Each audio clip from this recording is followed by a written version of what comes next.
inta badan qofka marka uu dhinto isaga oo indhihiisu ay furan yihiin qoyska qofka waxaa ku dhasha dareen iyo baqdin taas oo keeni karta in qofka xumaan ay ka fishtaan mararka qaarkoodna arrintani reerka uu qofka ka dhashtay waxa ay ku noqon kartaa mid mooga ah balse nebiga nabadgelyo naxariis korkiisa ahaatee waxa uu ku sharaxay dadka indhahoodii oo furan dhintaa in wax ishaaro ama calaamad xun inaysan astaan u ahayn waxaa tan la mid ah in qofka isagoo afkiisii uu furan yahay uu dhinto arrintanina waxa uu nebiga nabadgelyo naxariis korkiisa ahaatee uu ku qeexay geeridii abusalama ninkii ugu horey ee umusalama guursaday waxa uu dhintay isaga oo indhihiisu ay furan yihiin nebi maxamed nabadgelyo naxariis korkiisa ahaatee gacantiisii ayuu indhaha ugaga daboolay waxa uuna dhahay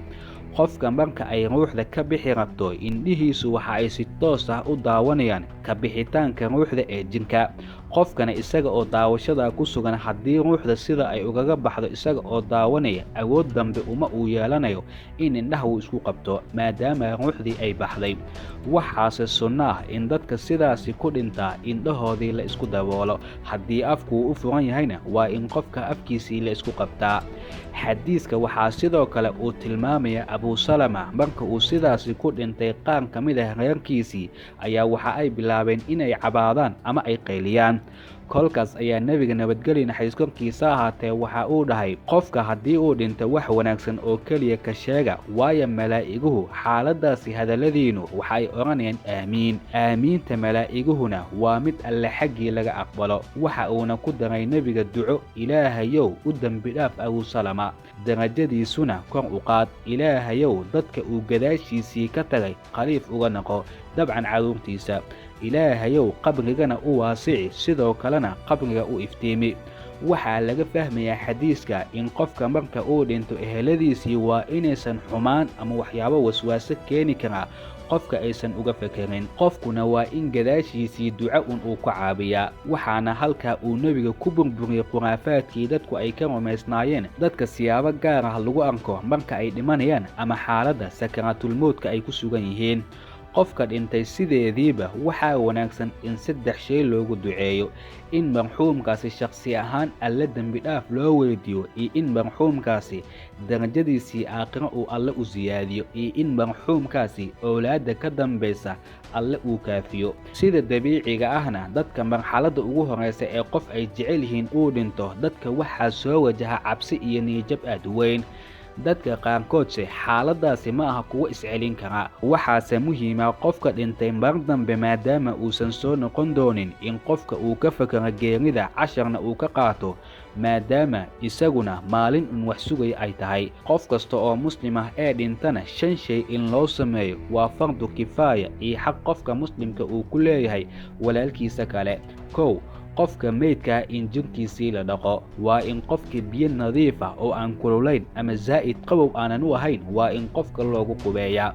haddii qofka dhintay uu yahay ninna waxaa dhaqi kara nin kale haddii dumar ay tahayna dumar kale ayaa dhaqi karta waxa uuna nebigu nabadgelyo naxariis korkiisa ahaatee uu leeyahay qofka dhaqaya meydka haddii marxuumka jirkiisii meel qarsoodi ah ama wax ceeb ah uu ku arko waa in qofkaasi uu qariyaa alle ayaana 40 jeer qofka u dembi dhaafaya qofkii sadaqa kadibna u kafanaa meydka alle ayaa isagana ku marti qaadi doona dhar xariir oo jannada laga keenay waa in qofka meydka la kafanaa weliba nidaamka kafanistu waa in qofku si aad u qurux badan oo wanaagsan loo kafanaa nebigu nabadgelyo naxariis korkiisa ahaatee waxa uu yidhi waxaa meydada u xirtaan dhar caddaan ah waayo dharka caddaanka waa kuwa nadiif oo aad u qurux badan 3 waa in qofka meydka salaada janaasada lagu dul tukadaa sidoo kale nebiga nabadgelyo naxariis korkiisa ahaatee waxa uu faray in si dhaqsa janaaso lagu tukada meydka si degdeg ahna qabriga loo geeyo balse maanta dadka qaasatan wadamada horumar ee muslimiinta ku dhinta in badan ayaa qofka la daahiya ama in lala sugo in salaadaha la iska gaarsiiyo nebiga nabadgelyo naxariis korkiisa ahaatee waxa uu leeyahay qofka mu'minka ah ee dhintay waxa uu aad u dhaqaaqsanayaa muddada qabriga la dhigi doono haddii qofka ehlu shar uu yahayna si degdeg ah haddii aad u soo duugtaan waxaad isdhaafinaysaan shartiisa 4 waa in qofka meydkiisu ay qaadaan muslimiinta iyaga oo alle xusuusanaya iyo in geeradu sidaa maalin un iyaguna u imaan doonto waxaana la sunayaa sidoo kale qofkii la kulmaa janaaso la wado waa inuu isaguna dhahaa 3 jeer Allahu akbar Allahu akbar Allahu akbar hada ma wa'adana Allahu wa rasuluhu wa sadaqa Allahu wa rasuluhu Allahumma zidna iimanan wa taslima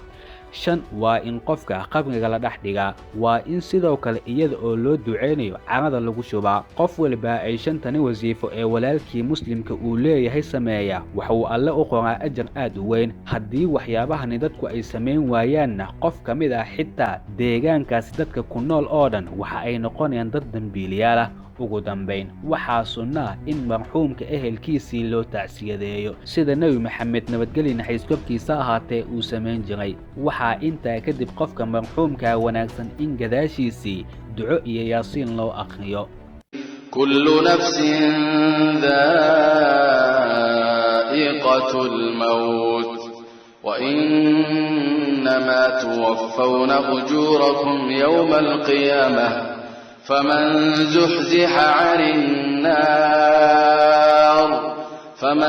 زحزح عن النار وأدخل الجنة فقد فاز وما الحياة الدنيا إلا متاع الغرور لتبلون في أموالكم وأنفسكم ولتسمعن من الذين أوتوا الكتاب من قبلكم ومن الذين أشركوا أذى كثيرا وإن تصبروا وتتقوا فإن ذلك من عزم الأمور وإذ أخذ الله ميثاق الذين أوتوا الكتاب لتبيننه للناس ولا تكتمونه فنبذوه وراء ظهورهم واشتروا به ثمنا قليلا فبئس ما يشترون لا تحسبن الذين يفرحون بما أتوا ويحبون أن يحمدوا بما لم يفعلوا فلا تحسبنهم بمفازة من العذاب ولهم عذاب أليم ولله ملك السماوات والأرض والله على كل شيء قدير إن في خلق السماوات والأرض واختلاف الليل والنهار لآيات لأولي الألباب الذين يذكرون الله قياما وقعودا وعلى جنوبهم ويتفكرون في خلق السماوات والأرض ربنا ما خلقت هذا باطلا سبحانك فقنا عذاب النار